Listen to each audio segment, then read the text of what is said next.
aquele que era, aquele que é, aquele que há de vir. Aplauda-o, Ele é digno. Aleluia! Aleluia!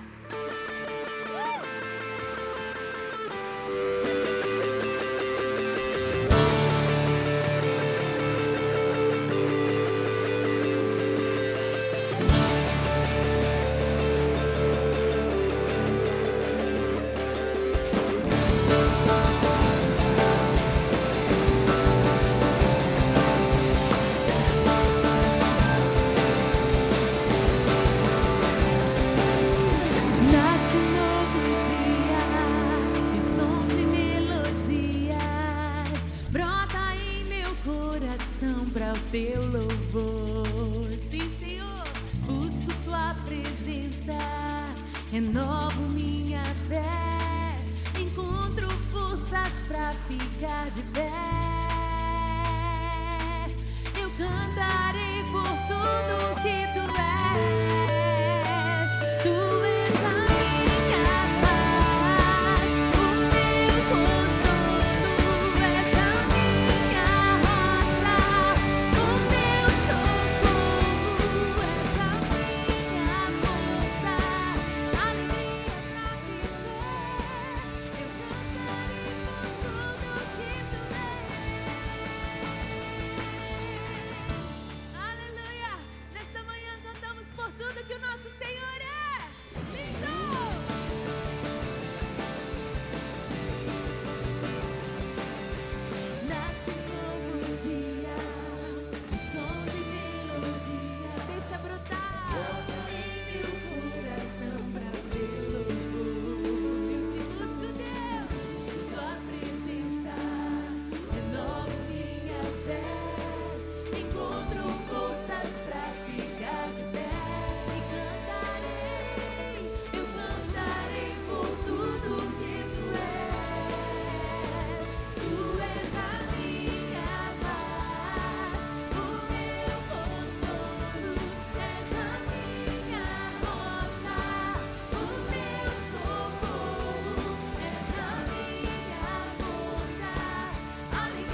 sou o que ela diz que eu sou, eu tenho o que ela diz que eu tenho, eu posso fazer o que ela diz que eu posso fazer. Hoje eu serei tocado pela palavra de Deus. Eu audaciosamente confesso que a minha mente está alerta, meu coração está receptivo. Eu estou pronto para receber a incorruptível, a indestrutível, sempre viva semente da palavra de Deus. Eu nunca mais serei o mesmo. Nunca, nunca, nunca, no nome de Jesus. Pai, essa é a tua bendita palavra.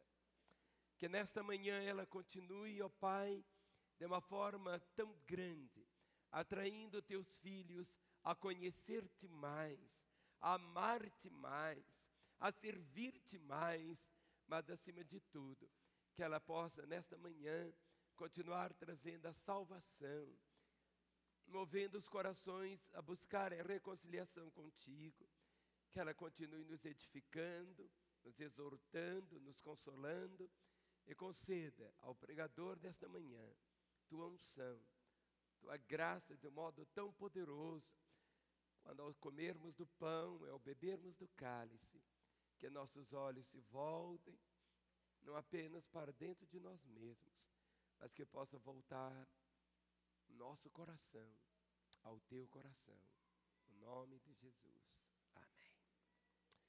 O coral vai cantar a história de Jesus. Vamos assentar por um momento.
quando nós estivemos com aquela grande caravana do Diante do Trono, 204 pessoas, ali em Jerusalém há poucos dias. Tínhamos já caminhado pelo Egito, estamos agora em Israel, mas eu creio que todos os 204 que foram, se você perguntar a cada um deles, qual foi o lugar que mais te marcou?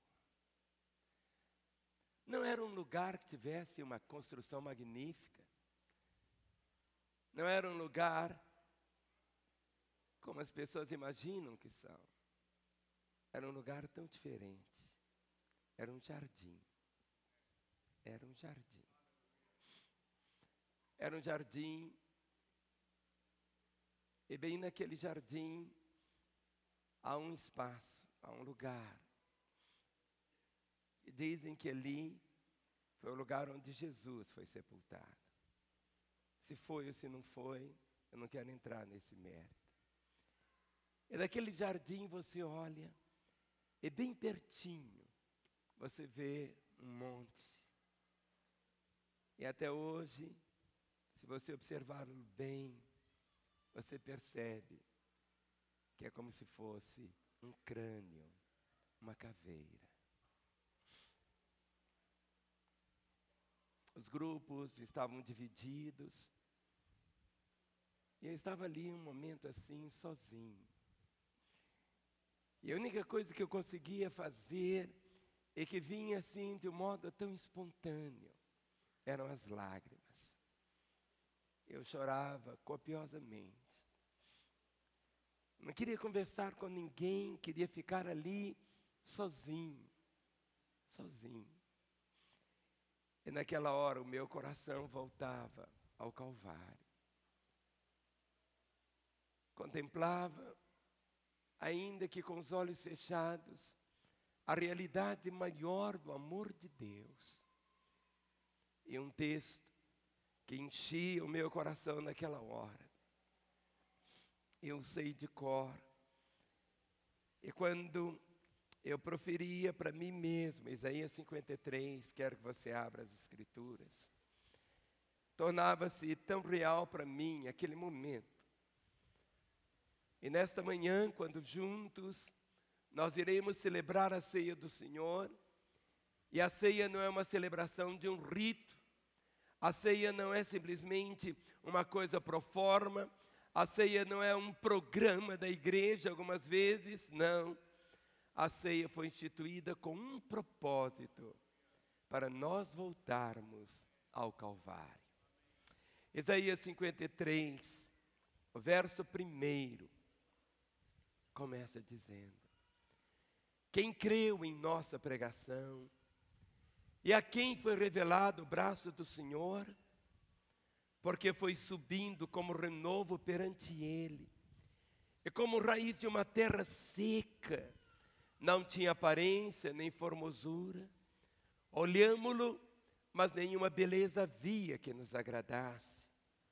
Era desprezado, e o mais rejeitado entre os homens, homem de dores e que sabe o que é padecer, e como um de quem os homens escondem o rosto. Era desprezado, e dele não fizemos caso. Certamente, Ele tomou sobre si as nossas enfermidades, e as nossas dores levou sobre si, e nós o reputávamos por aflito, ferido de Deus e oprimido. Mas Ele foi traspassado pelas nossas transgressões, e moído pelas nossas iniquidades. O castigo que nos traz a paz estava sobre Ele, e pelas suas pisaduras fomos sarados. Todos nós, andávamos desgarrados como ovelhas. Cada um se desviava pelo caminho, mas o Senhor fez cair sobre Ele a iniquidade de nós todos. Verso 7. Ele foi oprimido e humilhado, mas não abriu a boca. Como cordeiro foi levado ao matadouro, E como ovelha muda perante os seus tosqueadores, ele não abriu a boca. Por juízo opressor foi arrebatado. E de sua linhagem, quem dela cogitou? Porquanto foi cortado da terra dos viventes por causa da transgressão do meu povo, foi ele ferido. Designaram-lhe a sepultura com os perversos, mas com o rico esteve na sua morte, posto que nunca fez injustiça, nem dolo algum se achou em sua boca. Todavia, ao Senhor agradou moê-lo, fazendo enfermar. Quando der ele a sua alma como oferta pelo pecado, verá a sua posteridade e prolongará os seus dias, e a vontade do Senhor prosperará nas suas mãos. Ele verá o fruto do penoso trabalho de sua alma e ficará satisfeito. O meu servo justo, com seu conhecimento justificará muitos, porque as iniquidades deles levará sobre si. Por isso, eu lhe darei muitos como a sua parte. E com os poderosos repartirá ele o despojo, porquanto derramou a sua alma na morte, foi contado com os transgressores, contudo levou sobre si o pecado de muitos, e pelos transgressores intercedeu. Eu não sei onde Isaías estava 700 anos antes desse acontecimento. Eu estava ali naquele jardim e contemplava o que aconteceu ali há 2000 anos atrás. Isaías escreve esse texto como que um retrato literal, como se realmente ele estivesse assistindo todo aquele mover, todo aquele momento da crucificação do nosso Senhor. Para mim, eu voltava atrás, eu olhava algo que já tinha sido realizado. Isaías contemplava o que iria acontecer 700 anos depois.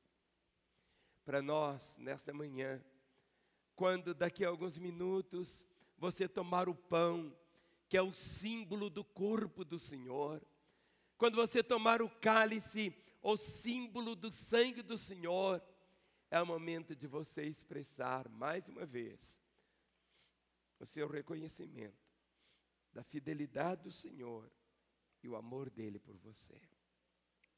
Nessa manhã, antes de comermos do pão e bebermos do cálice, eu quero falar sobre a vida de Jesus. Quando olhamos, Jesus deixou a glória. Jesus deixou a companhia de querubins, de serafins, de arcanjos, para se fazer carne, para habitar entre nós.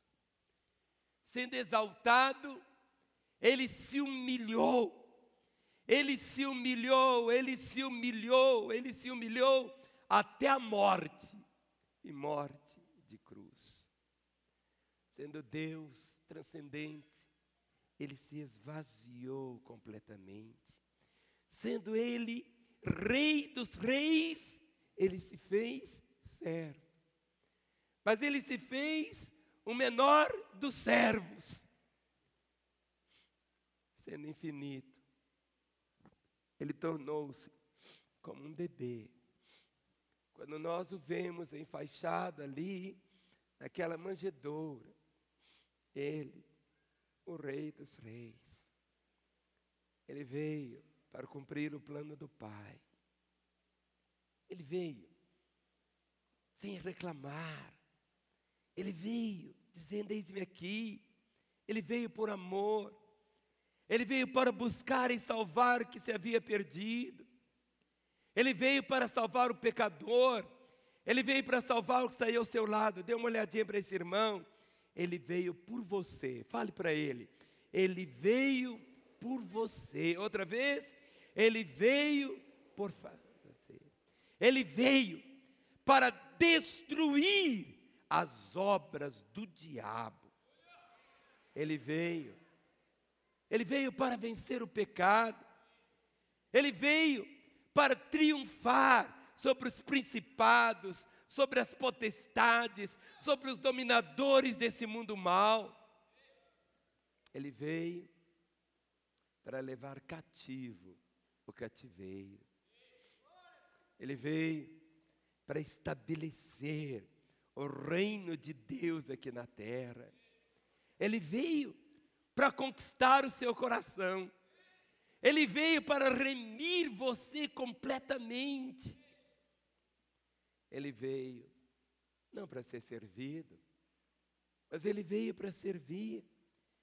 Ele não veio para ser aplaudido. Mas quando você lê o texto aqui, que nós acabamos de caminhar por ele, veio para ser desprezado. Ele veio não para ser colocado em um trono, mas ele veio para ser colocado numa cruz. Então é interessante, ele não nasceu para viver, ele nasceu para morrer. E nessa manhã nós vamos acompanhar os passos do Senhor. Queremos olhar as suas feridas. Queremos realmente assim pedir que o Espírito Santo abra nossos olhos para que possamos enxergar o seu triunfo e perceber a sua recompensa. Nós vamos começar. Fica com a sua Bíblia aberta em Isaías 53. Vamos ver o sofrimento do Senhor. Isaías 53, o verso 2 diz assim: porque foi subindo como renovo perante ele, e como raiz de uma terra seca, que não tinha aparência nem formosura. Olhámo-lo, mas nenhuma beleza havia que nos agradasse.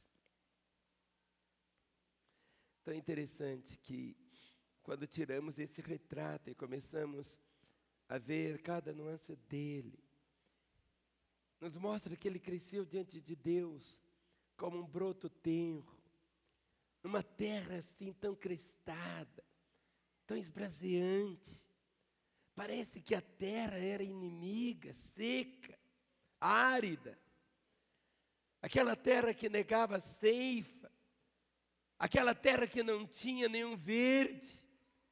Diz aqui assim, torturado, retorcido, como uma planta feia, sem nobreza.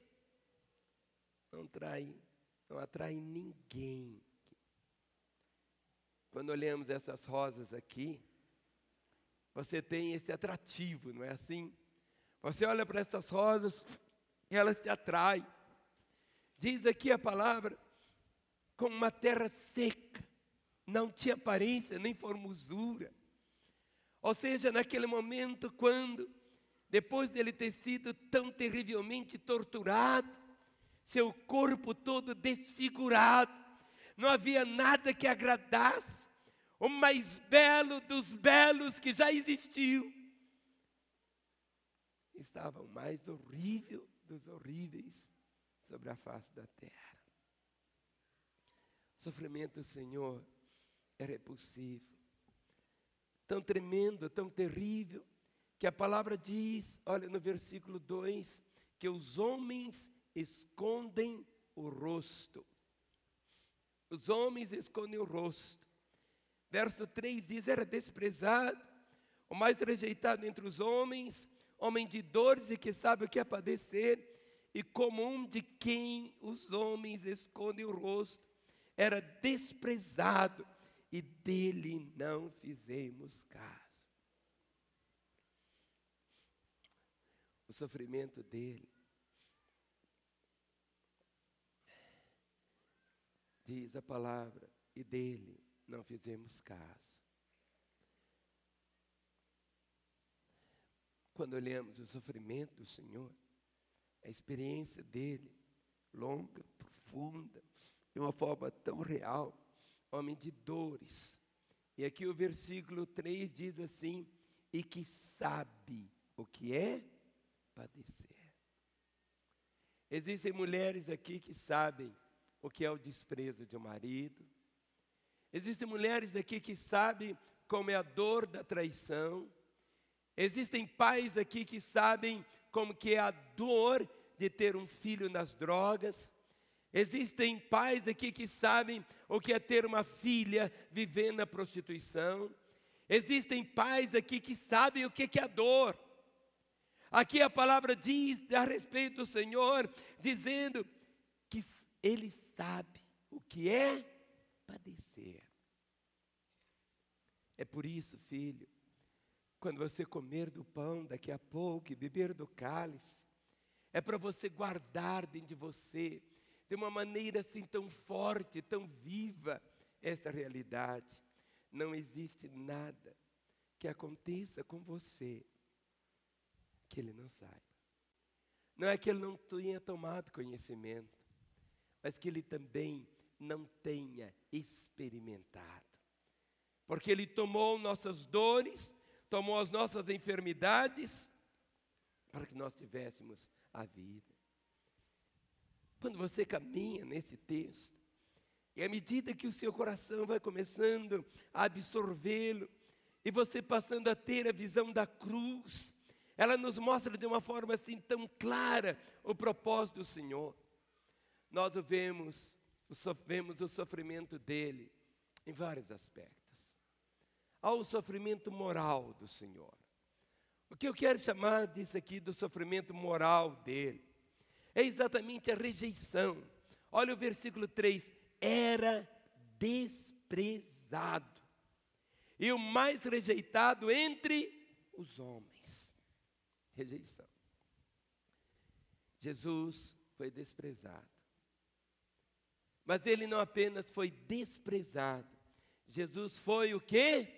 O mais desprezado.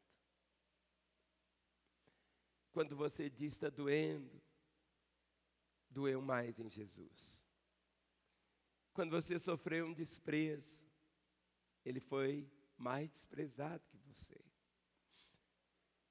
Quando em qualquer momento o seu coração passa por situações de aflição, de pressões, de abandono, de desprezo, Ele sabe o que é.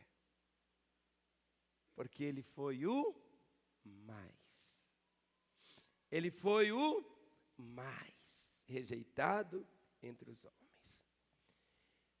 Ele foi rejeitado pelo seu povo. Ele foi rejeitado pelo seu povo. Está escrito em João, capítulo 1, versículo 11.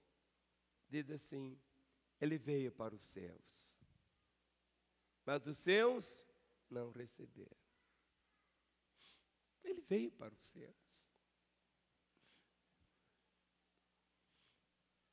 Ele veio para os seus, mas os seus não o receberam. Sabe quantas vezes aquele sentimento que você tem quando você vai levar o evangelho para alguém, aquela pessoa que precisa tanto conhecer o Senhor, você quer apenas que ele experimente não uma mudança de religião, ou apenas o título de uma igreja seja mudado na história dele. Você quer levar amor, quer levar o carinho, quer levar a compaixão, e é rejeitado. A palavra diz: veio para o que era seus. Veio. Mas os seus não o receberam. Ele veio, mas ele foi rejeitado pelos religiosos da sua época. Os religiosos da sua época o chamaram de fanático, chamaram de mentiroso, de blasfemo, de pecador, de beberrão. E chegaram ao ponto, os religiosos chegaram ao ponto de afirmarem assim: ele é possesso de Beelzebu, o maioral dos demônios. Nenhum demônio mais poderoso do que aquele. Beelzebul.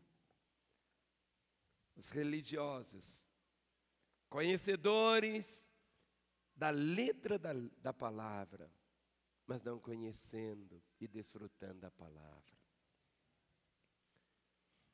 Ele foi rejeitado pela mesma multidão que o ovacionou quando ele entrava em Jerusalém, e a multidão gritava: Hosana, Hosana, bendito que vem em nome do Senhor. A mesma multidão que ovacionava o Senhor. Aquela mesma multidão que ficava tão empolgada com os milagres que ele realizava. Aquela mesma multidão que via o Senhor fazendo milagres, sinais, prodígios, maravilhas. Agora com uma turba, aquela súcia assim, tão sanguinolenta, que queria ver sangue de toda maneira. Perversamente, essa multidão agora, ao invés de gritar, bendito que vem em nome do Senhor, gritava como? Crucificam, crucificam. E a autoridade pergunta, mas que mal fez ele? Ninguém podia dizer algum mal, mas eles disseram, caia o sangue dele sobre nós e sobre nossos filhos. E selaram essa declaração tão terrível. Ele foi rejeitado pela multidão de discípulos que não gostaram daquela pregação tão radical de Jesus. E muitos dos discípulos de Jesus, muitos, centenas, talvez, aproximadamente milhares, o abandonaram e já não mais o seguiam. A mensagem de Jesus é uma mensagem radical. É uma mensagem que muitas vezes hoje você não ouve pregações sobre ela. Jesus disse, se alguém quer vir após mim, negue-se a si mesmo. Você vê igrejas dizendo exatamente o contrário. Você não tem que negar-se a si mesmo. Quanto mais bens você tiver, mais abençoado você será. Quanto mais caminhões você tiver, mais você será. Sabe, a fé é muito mais do que isso. Jesus tem apartamento, caminhões, aviões, ele tem tudo, tudo é dele. Mas a mensagem de Jesus, o que ele deseja, é exatamente que você seja um seguidor dele. A mensagem dele, quando Jesus distribuiu os pães, alimentou as multidões, era muita gente, eram milhares e milhares de pessoas. Ele alimenta aquelas pessoas com 5 pães e 2 peixes, e as multidões o aplaudem, e começam a correr atrás dele. Quem sabe no outro dia, as famílias diziam, olha, vamos embora, vamos atrás de Jesus. E Jesus viu que as multidões, o tamanho dobrava, dobrava e dobrava. Mas houve um instante que Jesus falou assim, vocês estão me seguindo porque eu dei pão para vocês. Eu dei peixe para vocês. Mas Jesus volta e diz, eu sou o pão. Vocês têm que comer a mim. Eu sou o pão. E diz a palavra, que naquela hora, as multidões foram embora. Foram embora. Foram embora por quê? A mensagem de Jesus era uma mensagem radical. Ele dizia, faça conta. Quantas vezes pessoas querem apenas uma bençãozinha de Jesus? Não entendem que seguir a Jesus envolve a vida, envolve compromisso, envolve santidade, envolve pureza, envolve integridade, envolve aliança, envolve compromisso. Hoje está muito frio, eu vou ficar em casa, nem vou na igreja. Ah, não, esse mês eu comprei uma televisão nova, então não vou entregar meu dízimo. Os irmãos estão entendendo? Os discípulos do Senhor Jesus, muitos, milhares, o deixaram, o abandonaram, não o seguiam. Ele foi também rejeitado pelas autoridades romanas, porque as autoridades romanas se sentiam incomodadas por ele. Herodes o Grande quis matá-lo quando ele era apenas um bebezinho. Pilatos covardemente o entregou para ser crucificado. Herodes Antipas o escarneceu quando Jesus não quis fazer nenhum milagre para satisfazer a curiosidade do Herodes. Herodes Antipas queria apenas um espetáculo. Faça um milagre, deixa eu ver. Jesus não veio para fazer espetáculo para ninguém. As autoridades romanas, mencionadas que eu trouxe para os irmãos, quando você começa a perceber a situação deles, ficaram tão incomodados. Mas ele foi também rejeitado pelas autoridades judaicas. Quando você vê as autoridades judaicas, o que eles fizeram? O Sinédrio, ele forjou testemunhas falsas para acusá-lo. E essas testemunhas falsas que o Sinédrio havia arquitetado, acusaram de Jesus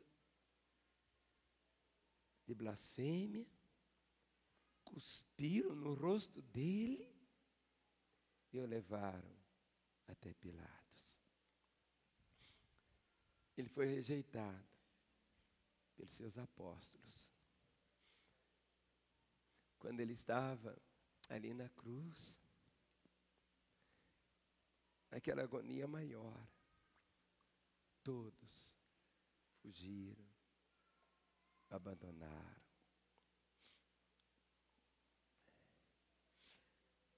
Ele foi rejeitado por Judas, que o vendeu por 30 moedas de prata. Ele foi rejeitado por Pedro, aquele apóstolo tão chegado, que o negou de uma forma tão terrível, que disse: eu não sei, eu não conheço. E de uma forma tão covardemente ele dizia: eu não tenho nada a ver com ele, ao ponto de praguejar, dizendo que não conhecia o Senhor. Mas existe algo aqui que é tão difícil para nós.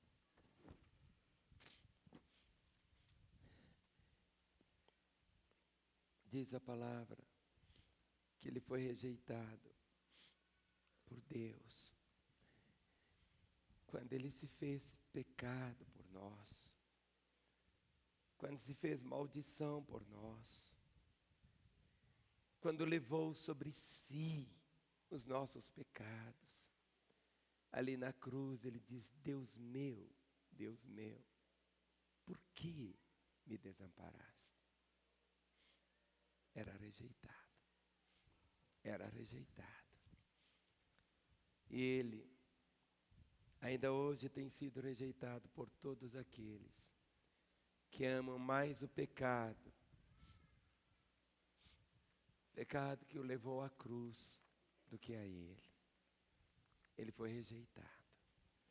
E o texto diz que ele foi humilhado. Quando olhamos sobre a humilhação do Senhor, a humilhação dele, o Sinédrio o humilhou, escarrando no seu rosto. Os soldados o humilharam, colocando na cabeça dele uma coroa de espinhos, e com uma vara davam pancadas na cabeça do Senhor. Jesus, ele foi humilhado ao ter que carregar a cruz por aquelas vielas, aquelas ruas mais agitadas de Jerusalém, em pleno dia de festa, as ruas lotadas, ele companheiro agora de 2 ladrões, como se fosse da mesma estirpe. Isso é humilhação.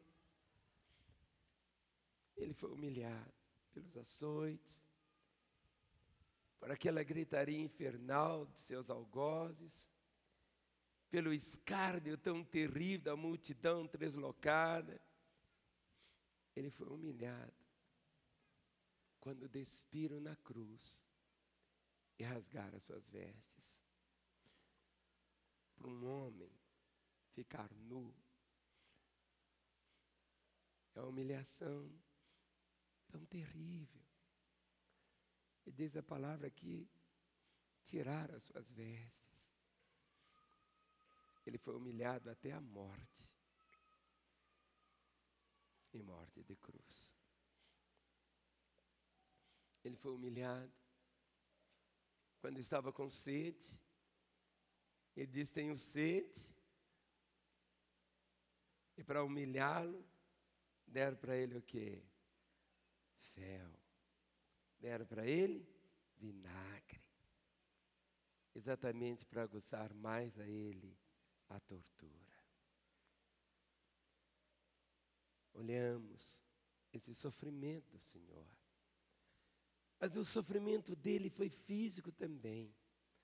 Quando olhamos aqui o sofrimento físico do Senhor, olha o versículo 2, termina dizendo assim: não tinha aparência nem formosura.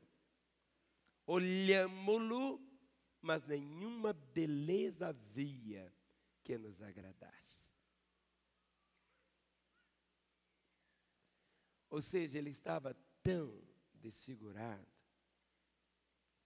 tão desfigurado.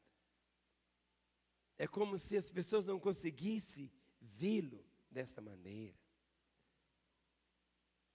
Quando Jesus foi pregado na cruz, toda a maldade do nosso pecado estava sobre ele.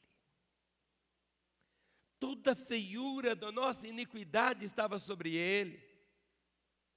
Toda mentira, todo crime horroroso, todo adultério desonroso, toda maldade vil, toda impureza, por mais nojenta, estava caindo sobre ele. Seu rosto ficou desfigurado. Ele foi feito pecado, ele foi feito maldição. Naquela hora, não havia beleza nele. Nenhuma. Ele estava carregando sobre o seu próprio corpo todos os nossos pecados, todas as nossas mazelas, todas as nossas sujeiras, toda a nossa desgraça. Sua feiura era a nossa feiura nele. Suas feridas eram as nossas feridas nele.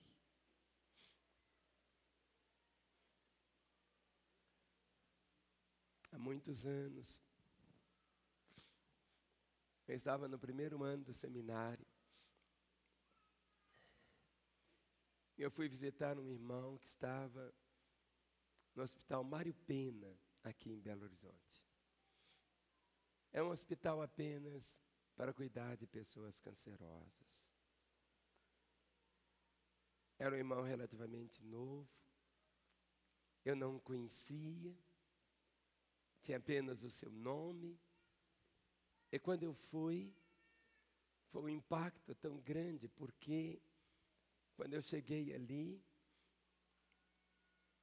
parecia que ele tinha 2 cabeças, porque tinha como se fosse um tumor tão grande em cima, e aquilo estava aberto, igual como se fosse assim um vulcão, e dentro tinha umas larvas grandes assim, que o enfermeiro vinha e ficava tirando aquelas larvas, aquelas coisas dali.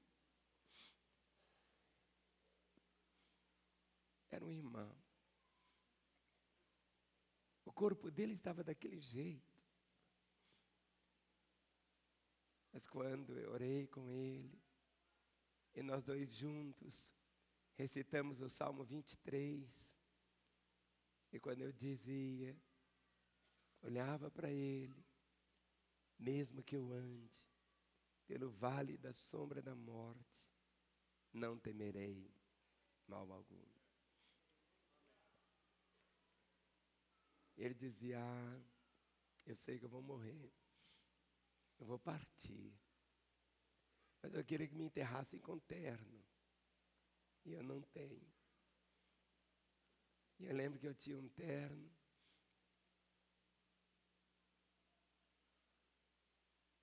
eu mandei aquele terno para ele,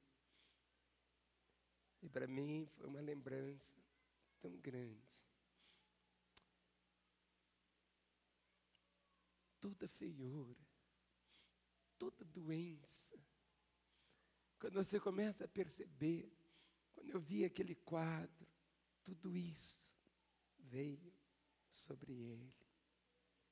Olhamos-lo, mas nenhuma beleza havia que nos agradasse.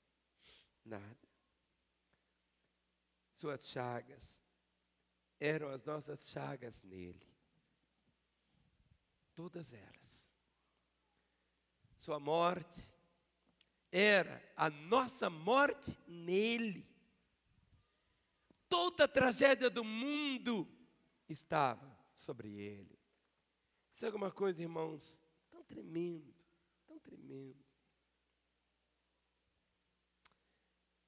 No capítulo 53, nós vamos ver um pouco mais como Isaías estava vendo a tortura dele, as torturas que ele experimentou. Diz aqui assim, 53, o verso 4.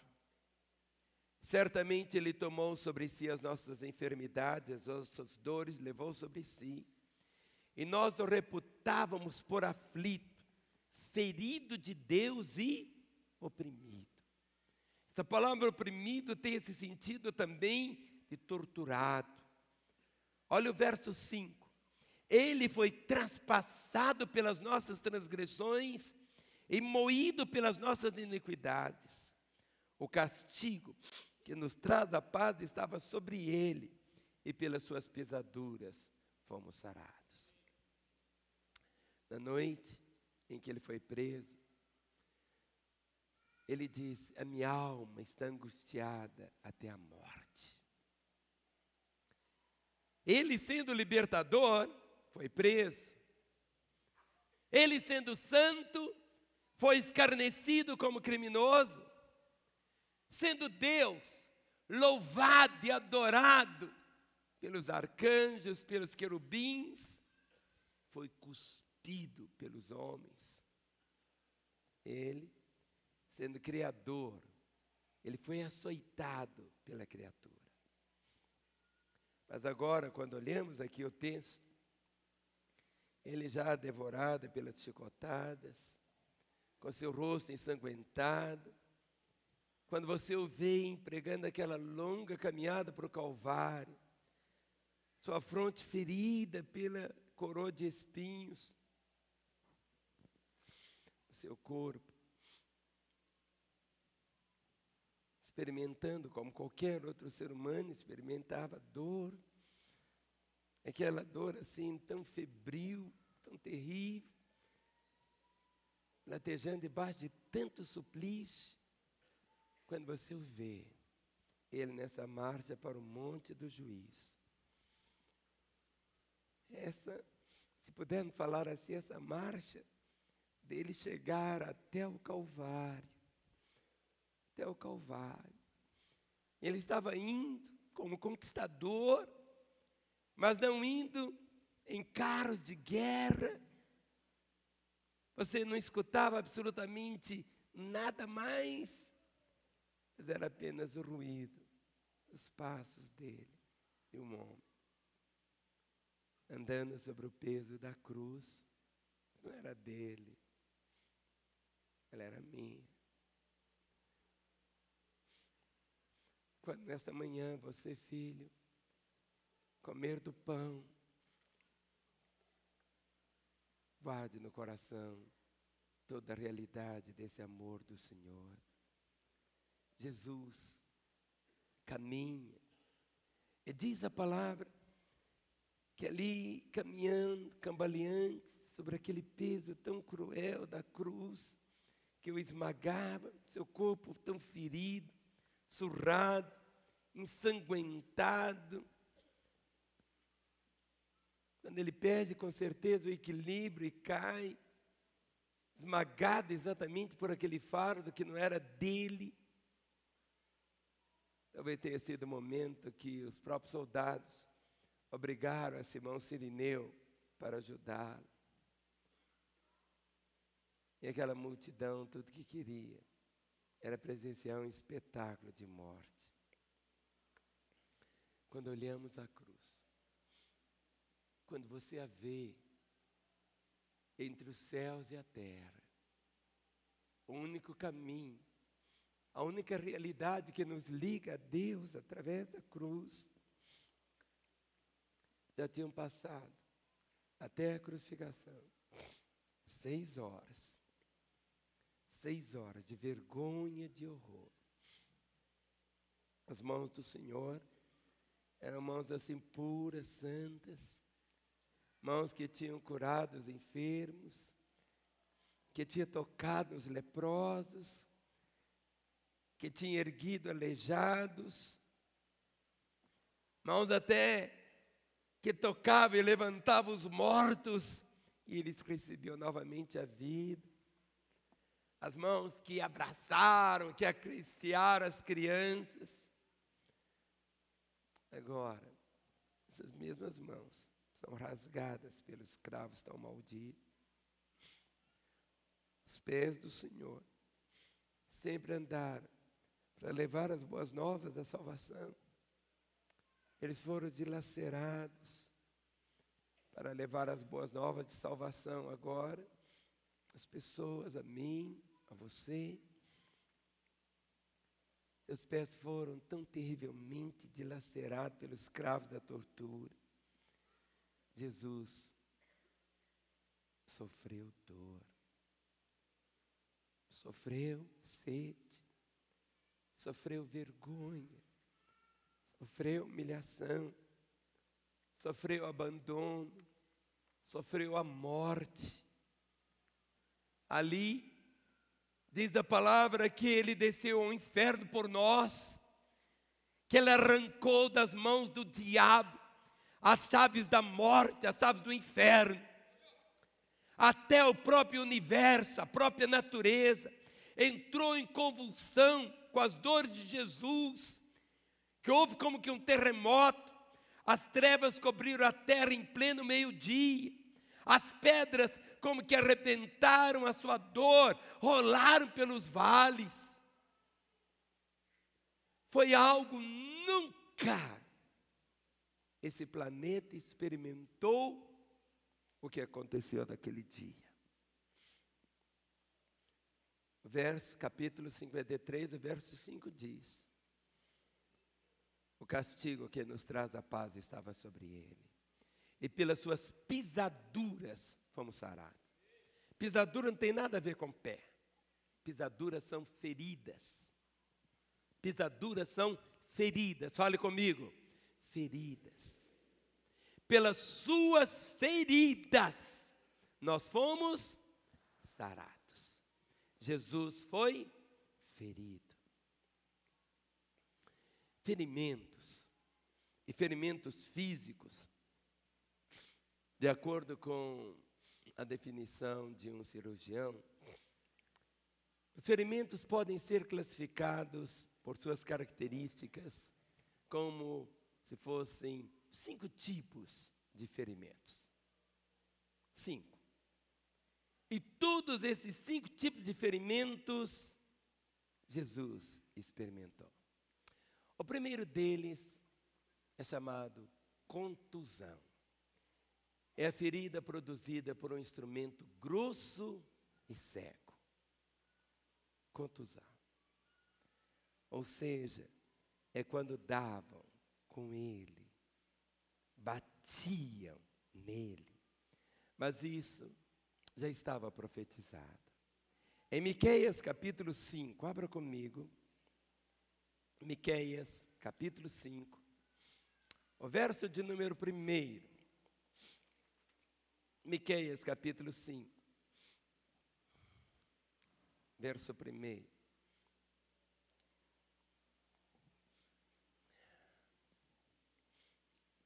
Diz assim: agora, ajunta-te em tropas, ó filha de tropas, por se há sítio contra nós. Ferirão com a vara a face do juiz de Israel. É um texto profético, a contusão. Em Mateus 26, verso de número 67. Mateus, não é 26, não é 16.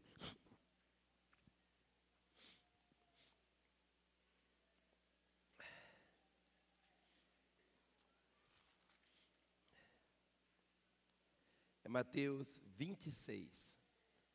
Mateus 26, 67 diz: então, uns cuspiram-lhe no rosto e lhe davam murros, e outros o esbofeteavam.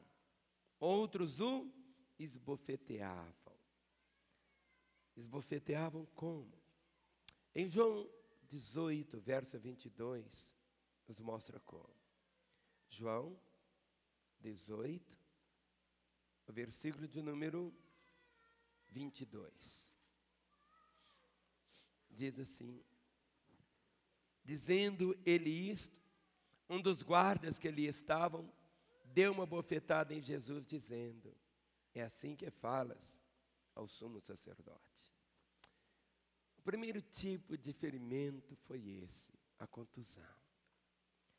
Existe outra coisa que provoca ferimento, é a laceração, que é um ferimento produzido por um instrumento que rasga. Um instrumento que rasga. Laceração dos tecidos era o resultado dos açoites. E estes, eles tinham se tornado, entre os romanos assim, os romanos se tornaram tão expertos na laceração. Quando nosso Senhor foi submetido a toda tortura, o chicote dos romanos era como se fosse assim, tinha uma tira de couro, mas nas extremidades eles colocavam como que uma ponteira de metal ou de marfim. E quando era usado por um carrasco assim, tão perito ou castigado, poderia dizer aquilo que realmente foi profetizado. Porque quando batia e puxava, aquilo vinha e rasgava, lacerava. No Salmo 129, o versículo 3. O Salmo 129, o versículo 3, é um texto, é um salmo profético. E diz assim: sobre o meu dorso lavraram os aradores, nele abriram longos sulcos. Foi assim que fizeram. Foi como se tivessem arado as costas do Senhor. Em João 19, versículo 1, nós lemos: então, por isso, Pilatos tomou a Jesus e mandou açoitá-lo. As costas do Senhor já estavam laceradas, e a cruz foi colocada sobre ela, e ele teve que caminhar até o lugar chamado Calvário.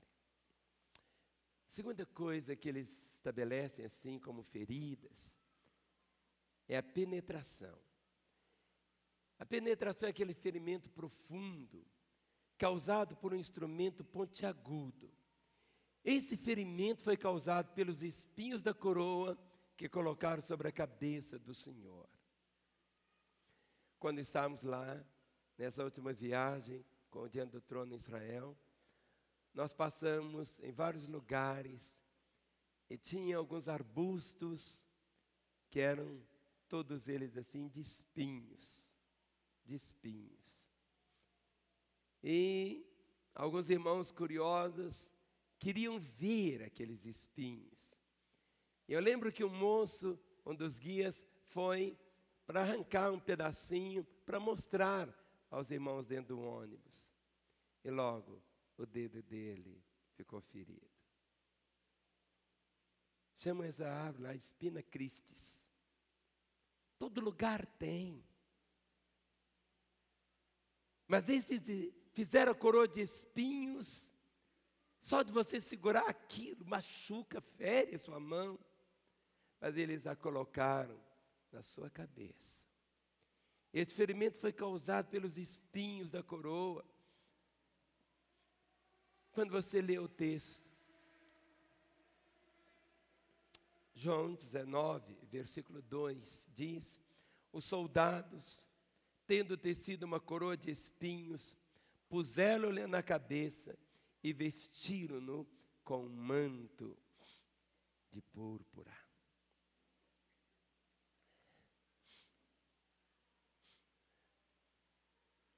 Mas aquela coroa não ficou simplesmente solta na cabeça dele. Quando lemos em Mateus 27, o versículo de número 30. Mateus 27, o versículo de número 30. Diz assim: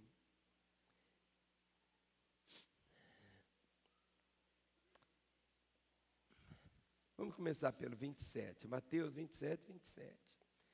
Logo a seguir, os soldados do governador, levando Jesus para o pretório, reuniram em torno dele toda a corte. Despojando-o das vestes, cobriram-no com um manto escarlate. 29. Tecendo uma coroa de espinhos, puseram-lhe na cabeça e na mão direita um caniço, e ajoelhando-se diante dele, o escarneciam, dizendo: salve, rei dos judeus! E cuspindo nele, tomaram o caniço e davam-lhe com ele na cabeça. A coroa já estava na cabeça. E eles com esse caniço batiam na cabeça dele.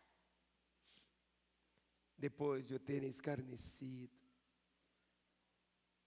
escarnecer é envergonhar. Depois de o terem escarnecido, despiram-lhe o manto e o vestiram com as suas próprias vestes. Em seguida o levaram para ser crucificado.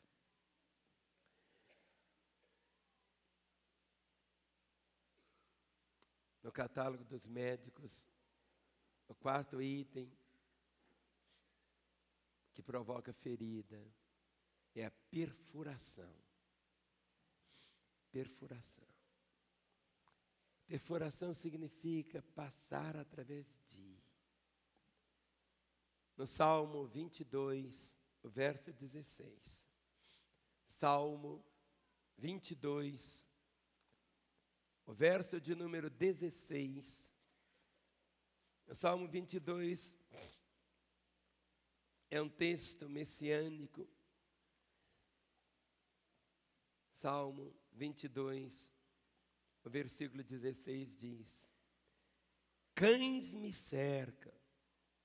Não eram cachorros, não, gente, cães me cercam. Uma súcia de malfeitores me rodeia. Traspassaram-me as mãos e os pés. Ou seja, atravessou as mãos, os pés. Os cravos de ferro eram cravados entre os ossos.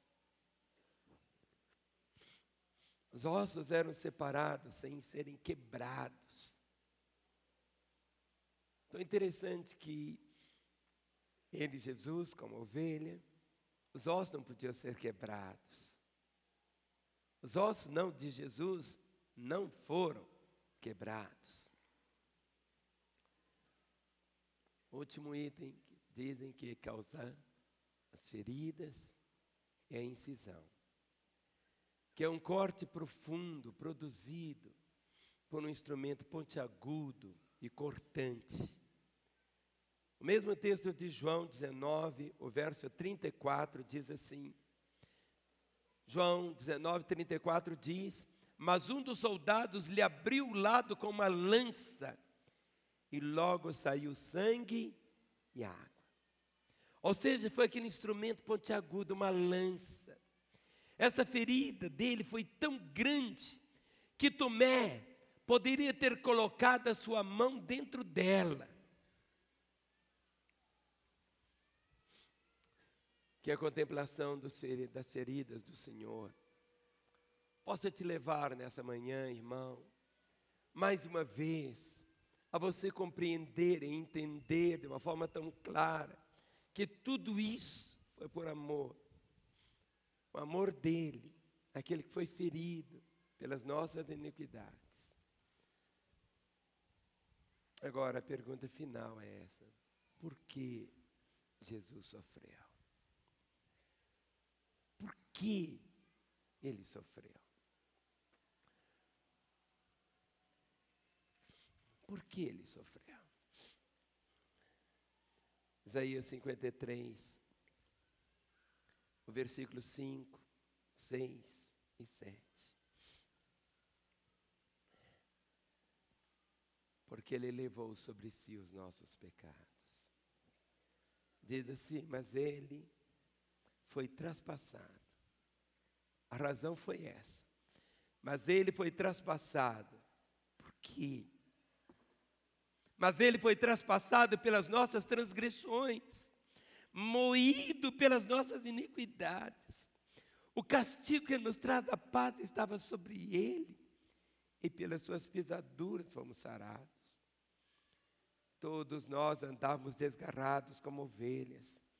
Cada um se desviava pelo caminho, mas o Senhor fez cair sobre ele a iniquidade de nós todos. Ele foi oprimido e humilhado, mas não abriu a boca.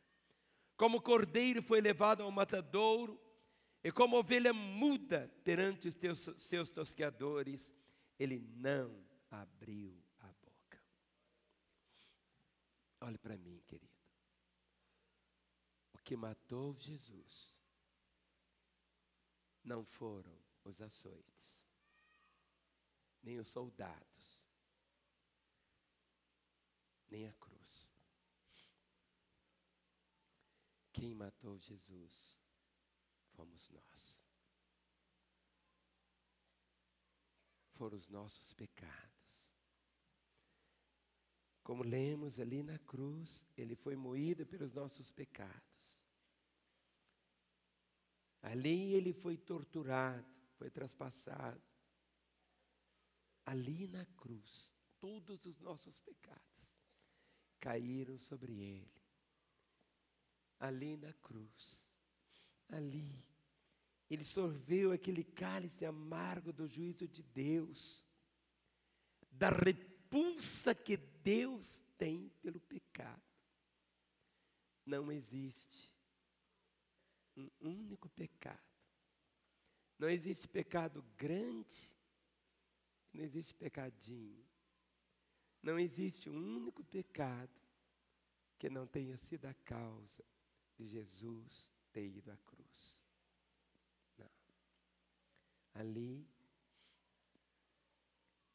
a espada da lei que exigia a sua morte. Ele foi feito pecado por nós. Ali na cruz, ele sentiu o próprio desamparo do Pai. Naquela hora, quando ele absorvia todos os nossos pecados, tudo caiu sobre ele. Ele como que estava espojando todas as nossas iniquidades. Ele santo, assumindo o nosso lugar. A palavra diz que Deus não contempla o pecado. Naquela hora Deus volta o rosto, cobre a terra com uma escuridão, trevas, tudo fica escuro. Era meio-dia, mas as trevas cobrem a terra. porque ninguém conseguia ver. Era algo tão terrível que ninguém conseguia, não podia contemplar. Por isso que Deus apaga a luz. E o Senhor diz: Deus meu, por que me desamparaste? Por quê? Ali, Ele julgou. Deus julgou o nosso pecado na carne de seu Filho. Ali, Deus condenou a nossa condenação no corpo do seu Filho. Ali, Deus derramou a sua ira. A ira que devia cair sobre mim, sobre nós, caiu todinha sobre Ele. Ali, Deus satisfez sua justiça violada por nós, na morte de Jesus, o seu Filho. A palavra diz assim: Cristo morreu pelos nossos pecados. Vamos falar? Cristo morreu. Os músicos tomem seus lugares. Vamos falar? Cristo morreu pelos nossos pecados. Outra vez. Cristo morreu pelos nossos pecados. A morte de Jesus foi uma morte vicária. Ou seja, foi substitutiva. Ele tomou o nosso lugar. Na cruz, Ele foi desamparado, abandonado, para que fôssemos aceitos. Essa manhã nós cantamos algumas vezes: oh, Ele me ama. Mas nós podemos nos perder na melodia bonita, na letra, e não avaliarmos realmente toda essa realidade do amor do Senhor de uma forma tão intensa. Ali Ele foi condenado pela lei, para que nós fôssemos libertos da lei. Ali Ele bebeu o amargo fel, para que eu e você hoje pudéssemos beber da água da vida. Ali Ele morreu, para que hoje nós pudéssemos ter a vida eterna. Por que Ele morreu? Porque tomou sobre Ele, tomou sobre si as nossas enfermidades. Todas elas.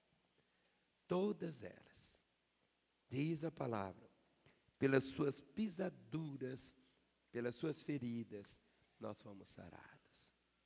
Jesus carregou não só os nossos pecados sobre a cruz, mas as nossas doenças, as nossas enfermidades.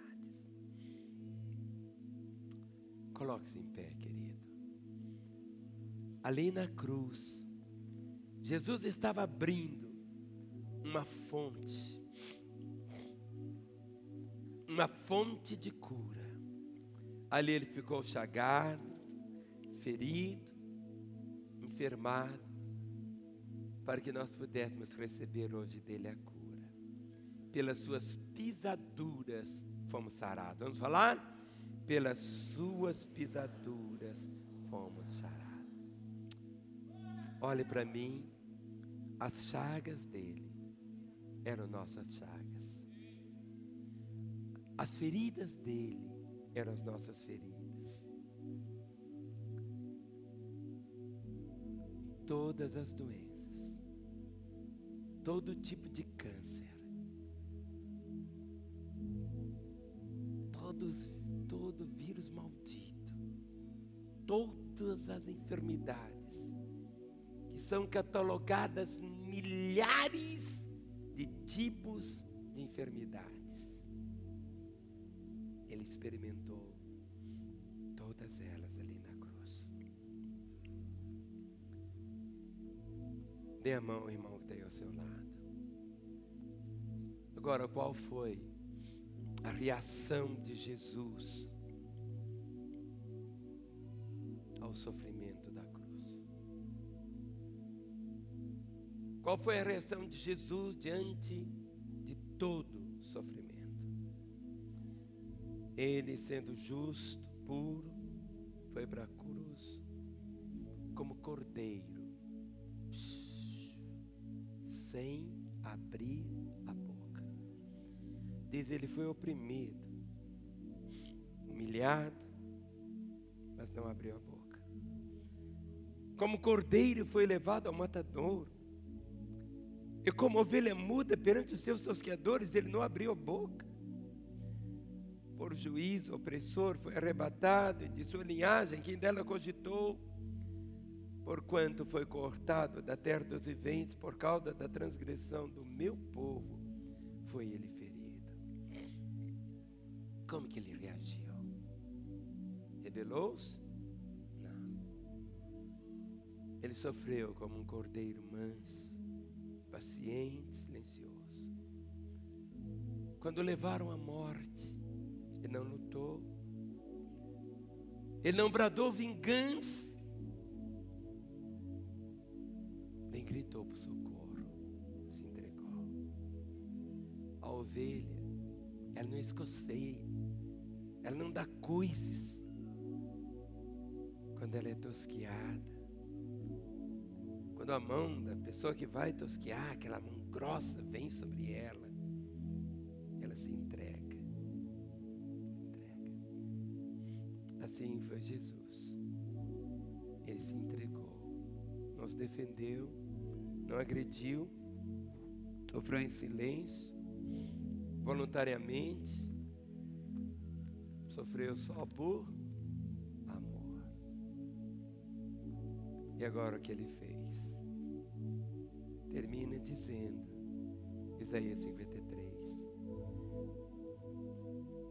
por isso, eu lhe darei muitos como a sua parte, e com os poderosos repartirá ele o despojo, porquanto derramou a sua alma na morte, foi contado com os transgressores, contudo, levou sobre si o pecado de muitos, e pelos transgressores intercedeu.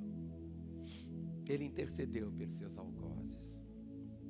Em vez de vingar-se, em vez de lançar impropérios,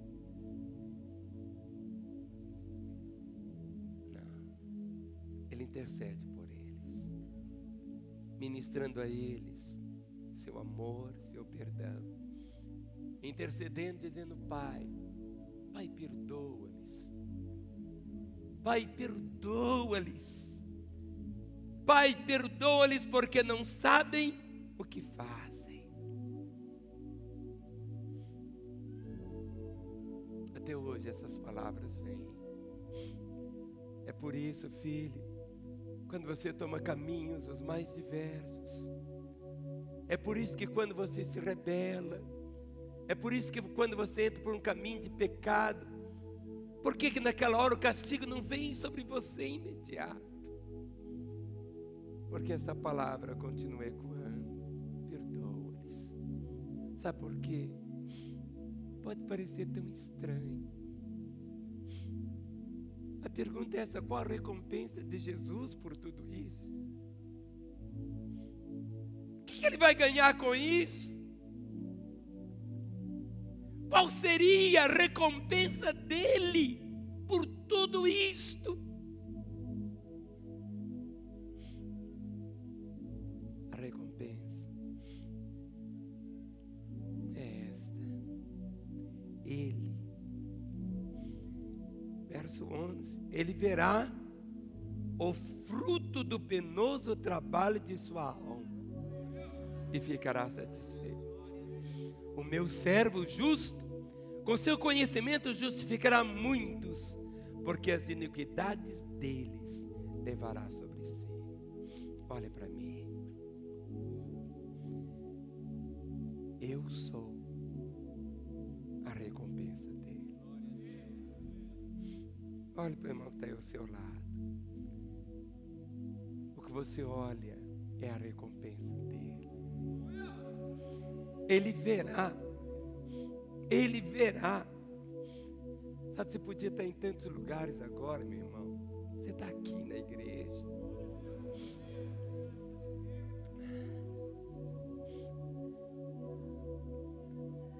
Você está solteiro hoje, irmã, solteira hoje, porque não quis ir para a cama com seu noivo antes do casamento, ele te abandonou. Ele olha para você e você é a recompensa dele. Você perdeu o emprego por causa da sua integridade. Você é a recompensa dele. Ou seja, quando você se vê, quem é você? Eu que não era nada. Nós que não éramos nada, nem dignos de nada. Ele verá o fruto do seu penoso trabalho. O que eu falei com os irmãos é o penoso trabalho dele. Ainda que jamais nós vamos entender toda a expressão. Hebreus 12:2 diz que Jesus, em troca da alegria que ele estava proposto, suportou a cruz, não fazendo caso da ignomínia. Você, em troca da alegria que você iria propiciar, quando ele vê você, meu irmão, quando ele vê você andando nos caminhos do Senhor, isso traz alegria a ele. Quando você é tentado pelo diabo de todas as formas, e você diz, eu escolho Jesus. Quando você escolhe o Senhor, jamais se esqueça, filho, você é a recompensa. A recompensa de Jesus é você. A recompensa dele é você, é seu arrependimento, é a sua volta para ele, é a sua conversão. Rejeitar Jesus, a Bíblia diz, é crucificá-lo de novo. Rejeitar Jesus é cuspir em seu rosto outra vez.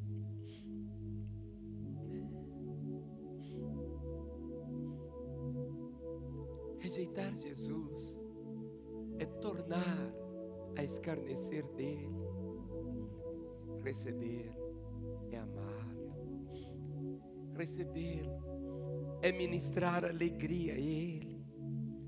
Jesus, ele suportou tudo para conquistar você, o seu amor. Você, meu irmão, é a recompensa. É a recompensa de Jesus.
suas mãos e dizer palavras de louvor ao Salvador amado.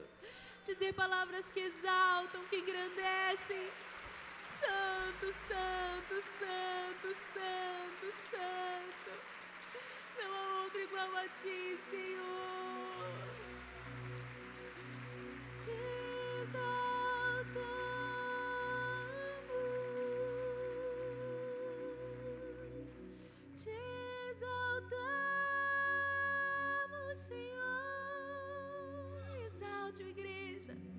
Abra sua boca, erga sua voz. Dê a Ele louvor, dê a Ele honra, dê a Ele a sua gratidão. Obrigado, Jesus.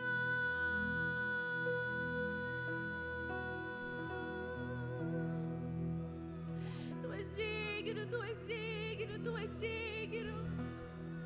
Tu és digno, tu és digno, tu és digno, Senhor.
Se assenta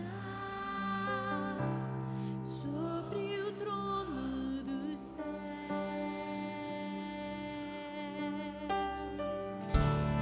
Digno é o Cordeiro que foi morto. Santo, santo Ele é.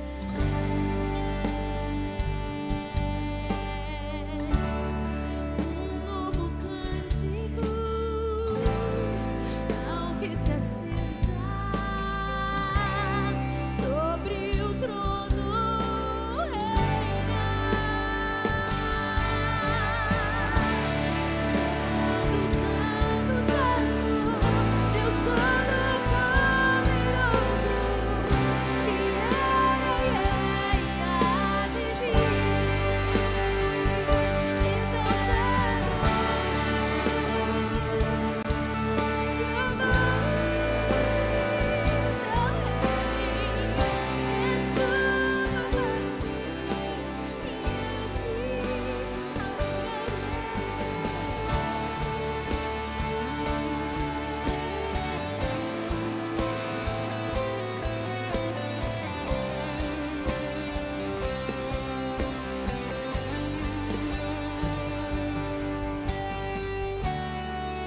está.